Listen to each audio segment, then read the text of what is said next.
দীপার আগেই রুদিদের বাড়িতে গিয়ে কুমারের খেলা ধরে ফেলল সূর্য। হ্যাঁ বন্ধুরা, আমরা এমনটাই দেখতে পাবো অনুরাগের ছোঁয়া ধারাবাহিকের আগামী পর্বগুলোতে।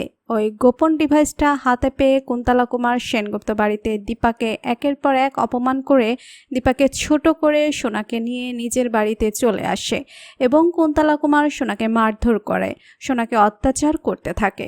দীপা লাবণ্য তার পরিবারের সাথে তার বাবার সাথে যা করেছে সব কিছুর জন্য সোনার উপর অত্যাচার করে, সোনার উপর প্রতিশোধ নেয় এবং তেড়ে গিয়ে সোনাকে বলতে থাকে যে সোনা কেন ওই দলিলটা নিয়ে আসতে পারলো না।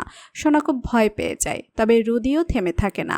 কুন্তলা কুমারের মতো রুদিও সোনার উপর অত্যাচার করতে থাকে এবং সোনাকে বলতে থাকে যে সোনা, আজ তোমার সাথে যা যা হচ্ছে সবটার জন্য তোমার মা বোন, তোমার দিদি ভাই এরা দায়ী।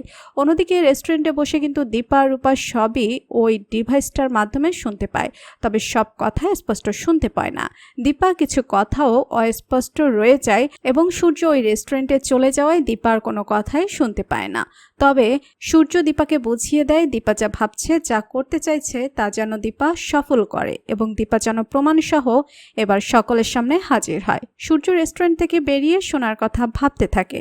রূপা এবং দীপাকে খাবার দিয়ে আসার পর আরও একটা খাবারের প্যাকেট সূর্যের কাছে থাকে এবং সূর্য ওটা হাতে নিয়ে সোনার কথা ভাবে। তাই সূর্য মনে মনে ভাবে, সোনামা, আমি জানি তুই ভালো নেই, তোর মায়ের মতো আমারও মনে হয় তুই অনেক কষ্টে আছিস। আজ বাবা তোর জন্য খাবার নিয়ে যাবে, ও বাড়িতে সেভাবে তোর খাওয়াও হয় না, তাই আজ আমি তোর জন্য খাবার নিয়ে যাব সোনামা, তাতে তোর শাশুড়ি মা যা বলে বলুক।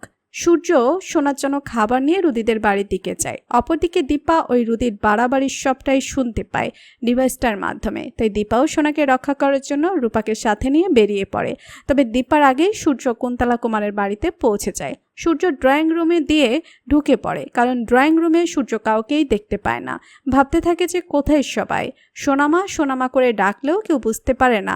অন্যদিকে কুন্তলা কুমার ফোনে বেশ ব্যস্ত থাকে। অপরদিকে রুদি যখন সোনাকে বকতে থাকে তখন কুমারও সেই ঘরে ঢুকে এবং কুমার সোনাকে বলে, কি সোনা, তোমাকে তো বলা হয়েছিল দলিলটা নিয়ে আসার কথা, তুমি সেটা পারোনি, এবার তোমাকে শাস্তি দিব আমি নিজেই। এই বলেই সোনার দিকে একটা ছুরি নিয়ে এগিয়ে যেতে চায় কুমার।